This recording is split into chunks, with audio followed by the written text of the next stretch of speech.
Vous savez, parfois, pour trouver quelque chose d'absolument gigantesque, eh bien, il ne faut pas le chercher directement. C'est un peu ça l'histoire qu'on va explorer aujourd'hui.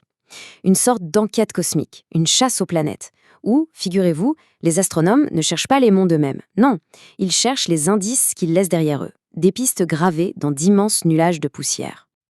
Alors, pour commencer cette grande enquête, le mieux, c'est de regarder d'abord chez nous.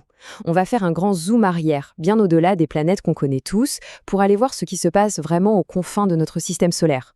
Parce que finalement, c'est en comprenant les secrets de notre propre jardin cosmique qu'on aura une chance de comprendre ce qui se passe beaucoup, beaucoup plus loin. Et là, on se rend tout de suite compte d'une chose. Notre système solaire, ce n'est pas juste une jolie rangée de 8 planètes bien alignées. Pas du tout. C'est plutôt un immense chantier encore rempli de débris, les véritables vestiges de sa formation.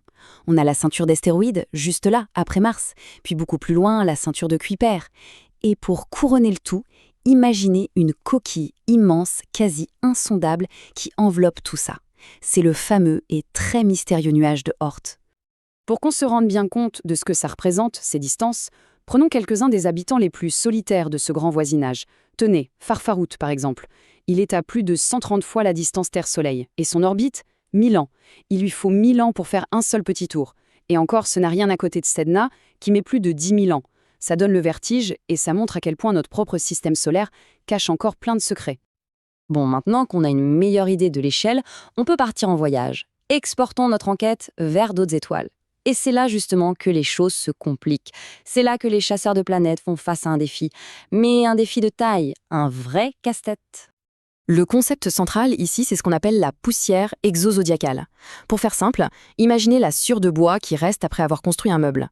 Eh bien, cette poussière, c'est la sciure cosmique. Ce sont les restes, les miettes qui subsistent après la formation des planètes. Ça vient des collisions d'astéroïdes, des comètes qui s'effritent. Bref, exactement la même chose que ce qui se passe chez nous. D'un côté, on a la lumière zodiacale. C'est la lueur de notre propre nuage de poussière qu'on peut même voir depuis la Terre dans de très bonnes conditions. Et de l'autre, eh bien, c'est ce que les astronomes essayent de décrypter autour d'autres étoiles. Et c'est là qu'est tout le paradoxe de cette histoire. Cette poussière, c'est à la fois l'obstacle qui nous empêche de voir et en même temps l'indice qui pourrait tout nous révéler. Voilà, on y est. Le cœur du problème, il se résume à un chiffre absolument dingue. Une étoile, ça peut être 1 milliard de fois plus brillante que son nuage de poussière. 1 milliard. C'est comme essayer de voir une luciole juste à côté d'un phare de camion en plein phare, la nuit. C'est impossible. L'éclat de l'étoile est tellement puissant qu'il noie absolument tout le reste. Alors, comment on fait pour résoudre ce casse-tête qui semble insoluble? Eh bien, avec une solution d'une ingéniosité folle. Une technique qui revient en gros à mettre des lunettes de soleil hyper sophistiquées sur un télescope pour carrément éteindre la lumière de l'étoile. Pour piger le truc de ces lunettes de soleil, il faut faire un petit détour par la physique et se rappeler de la nature de la lumière. La lumière, c'est une onde. Et comme le montre cette fameuse expérience, quand deux ondes lumineuses se croisent, il peut se passer deux choses. Soit elles s'additionnent, et ça fait plus de lumière, soit, et c'est là que ça devient génial, elles s'annulent l'une l'autre, et ça crée du noir, de l'obscurité. Et c'est exactement ce principe d'annulation qui est au cœur d'une technique appelée l'interférométrie de Nulling. Le meilleur parallèle, c'est celui des casques à réduction de bruit, mais pour la lumière. C'est simple, on prend la lumière de l'étoile avec deux télescopes.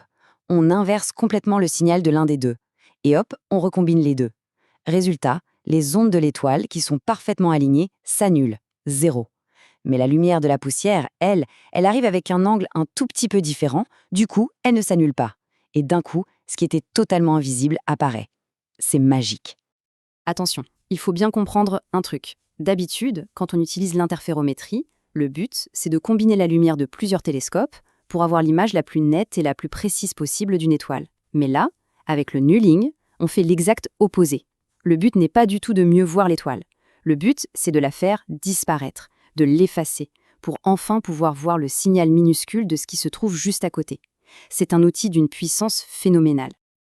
Ok, super. On a réussi à éteindre l'étoile et on peut maintenant voir cette fameuse poussière. Mais qu'est-ce qu'elle nous raconte, cette poussière? Comment on passe de cette petite lueur à la détection de vrais mondes cachés? Eh bien, la clé pour la faire parler, cette poussière, c'est sa température. C'est un peu comme prendre son pouls. Si on détecte de la poussière chaude en proche infrarouge, ça veut dire qu'elle est très près de l'étoile. Il se passe quelque chose dans le système solaire interne. Si on détecte de la poussière tiède, plus loin, c'est différent, c'est un peu la signature d'un énorme réservoir de briques de construction planétaire, un peu comme notre propre ceinture d'astéroïdes. Et ce qui est vraiment intéressant, c'est que toutes les étoiles ne sont pas égales face à ça. Regardez, les étoiles de type A, qui sont plus grosses et plus chaudes que notre Soleil, eh bien elles ont beaucoup plus de chances d'avoir cette poussière chaude autour d'elles. Qu'est-ce que ça veut dire ? Probablement que leur système planétaire ne se forme pas ou n'évolue pas de la même manière que le nôtre. Ok, mais une question se pose. Comment cette poussière arrive si près de son étoile ? La réponse, c'est un mécanisme au nom un peu barbare, l'effet Poynting-Robertson. En fait, la lumière de l'étoile elle-même pousse un tout petit peu sur les grains de poussière. C'est comme un vent de face, mais extrêmement léger. Sauf que sur des millions d'années, cette petite poussée suffit à freiner les grains de poussière qui finissent par tomber tout doucement en spirale vers leur étoile. Et c'est là qu'on trouve l'indice suprême, le smoking gun. Parce que s'il y a une planète qui se cache dans le coin, sa gravité va complètement changer la donne. Elle va sculpter la poussière. Au lieu de tomber tranquillement en spirale, les grains vont être piégés, guidés, et ils vont former des anneaux, des amas, des structures vraiment complexes comme celles qu'on voit sur cette image. Et là, le nuage de poussière n'est plus un simple nuage. Il devient une véritable empreinte digitale, la signature gravitationnelle d'un monde qu'on ne peut pas voir directement. Alors si on rassemble toutes les pièces de ce puzzle, on se rend compte que notre perspective a complètement changé. Cette poussière cosmique, qui au début était un obstacle, un voile qui nous aveuglait, eh bien en fait c'est la carte. C'est une carte au trésor qui nous montre comment les planètes se construisent partout dans notre galaxie. Au final, il faut voir les choses comme ça. Chercher la poussière et chercher les planètes, c'est la même chose. C'est les deux faces de la même médaille. En étudiant ces débris, on ne fait pas que deviner où des mondes pourraient se cacher. On fait bien plus que ça. On observe, quasiment en direct, les ruines et les matériaux restants du grand chantier de leur création. Et toute cette quête, bien sûr, nous ramène à l'une des questions les plus vertigineuses qui soient. Une question parfaitement résumée par Arthur C. Clarke. 2 possibilités existent. Soit nous sommes seuls dans l'univers, soit nous ne le sommes pas. Les deux sont tout aussi effrayantes. Chaque petit indice qu'on déniche dans la poussière d'une étoile lointaine nous rapproche, peut-être, un tout petit peu plus d'une réponse. Aujourd'hui, nos instruments deviennent de plus en plus précis, de plus en plus puissants. On devient capable de lire des détails de plus en plus fins dans ces nuages de poussière. Alors la vraie question, ce n'est plus de savoir si on peut lire ces indices, mais plutôt qu'est-ce qu'on va bien pouvoir trouver maintenant qu'on sait où et comment regarder.